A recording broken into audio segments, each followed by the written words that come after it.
اور یہ میرے پاس 2 سندیں ہیں. کتنی سندیں بھائی ذرا ادھر فیکس کرو. کتنی سندیں ہیں؟ 2 سندیں. ہاں 1 منٹ ابھی بات پوری ہونے دو، بات میں خود دکھاؤں گا. یہ جو سند ہے یہ سرکاری یونیورسٹی کی ہے، نئی دلی سے. سرکاری یونیورسٹی کی نئی دلی سے ہے. مجھے جب میں سرکاری سند کا متحمل ہوں تو مجھے اب فریق مخالف سے سرکاری یونیورسٹی کی ہی سند چاہیے، نہ کہ پرائیویٹ کسی مدرسے کی. صحیح ہے.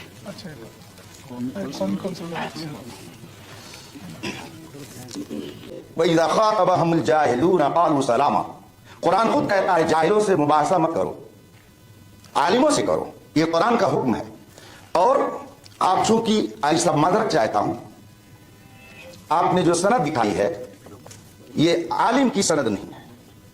کہیں آپ نے 2-4 کتابیں اردو کی پڑھ لی ہوں گی اور یہ ڈپلومہ ہے جو آپ نے لے لیا. اس کا مطلب آپ کے پاس عالم کی سند نہیں ہے. اور مناظرہ کے لیے دونوں کا برابر ہونا ضروری ہے. آپ کوئی مستند ہونا چاہیے.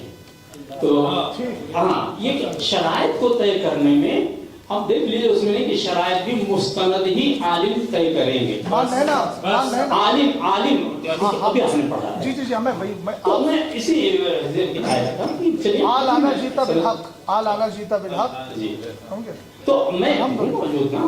آپ نے مان لیا اس بات کو کہ ہم نے اپنی لکھی ہوئی شرط کے خلاف 4 گھنٹہ برباد کیا ہے. علم سے بنا ہے. حضرت آپ مشتق میں مت جائیے، ماخذ اشتقاق میں مت جائیے، مادہ اشتقاق میں مت جائیے. الحمدللہ ہم نے المبین پورے مطالعہ کیا. چونکہ شفیع صاحب نے متکلم کی حیثیت سے قاری احمد حسن صاحب جو اب تک گفتگو کر رہے تھے انہیں ہٹایا اور یہ کہا کہ یہ عالم نہیں، اس لیے ان کی جگہ پر میں مولانا نور العین صاحب کو منتخب کرتا ہوں. تو انہوں نے موضوع مناظرہ لکھ کر دیا ہے. اب چونکہ یہ ایک بڑے ادارے سے فارغ ہیں، مصباحی ان کے نام کے ساتھ لگا ہوا ہے. یہ الجامعۃ الاشرفیہ مبارک پور اعظم گڑھ سے جو طلباء فارغ ہوتے ہیں وہ اپنے نام کے ساتھ مصباحی لگاتے ہیں.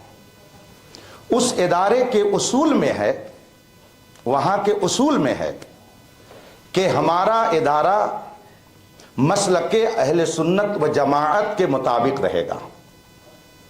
اور وہاں سے جب کوئی فارغ ہوتا ہے تو اس کا مطلب یہ ہوتا ہے کہ اس کو جو سند دی جا رہی ہے وہ مذہب اہل سنت کی نشر و اشاعت اور اس کی پبلسٹی کے لیے، اور جو وہاں کے موقف اور مسلک سے ہٹ گیا اس کی سند کا کوئی اعتبار نہیں.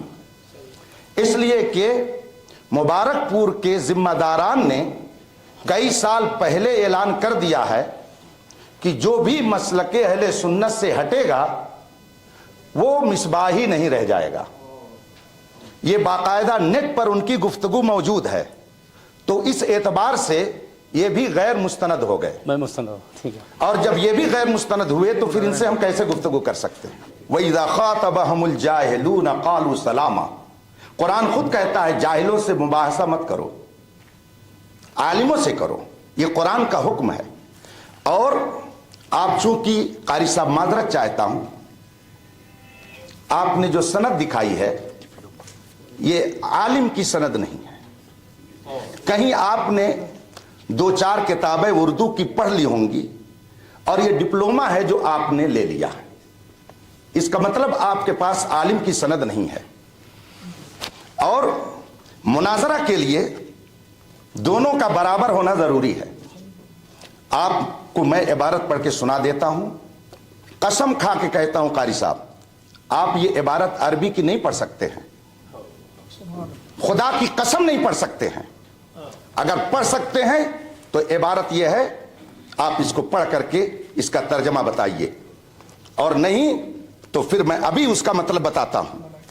آپ نے جو سند پیش کی ہے یہ اردو پڑھنے والوں کی جو ڈپلومہ کرتے لوگ گھر پہ بیٹھ کر کے، یہ عالم کی سند نہیں ہے. آپ لوگ نہیں بولیں، چپ بیٹھے رہیں. یہ کتاب ان کو دے دیجئے، اگر وہ پڑھ کر کے اس کا مطلب بتا دیتے ہیں